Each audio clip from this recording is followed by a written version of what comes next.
If for some reason your keyless entry isn't working, you might want to go to Menu and then Settings, and in here you can go Vehicle and then Keyless Entry Access and then Remote Start, and you can turn it on and off here. So it's already on. I'm just going to back out of it. You can turn on and off that beep, and you can have the lights not flash. Door unlock mode. You can do driver's door or all the doors.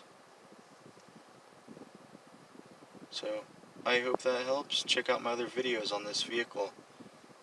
Okay, there's a button on the back of your key, and I'm sure you all wonder what it's for. Basically, it's a valet key.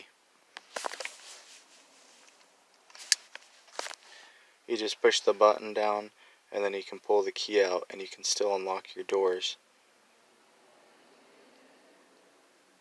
So I hope that helps. Check out my other videos.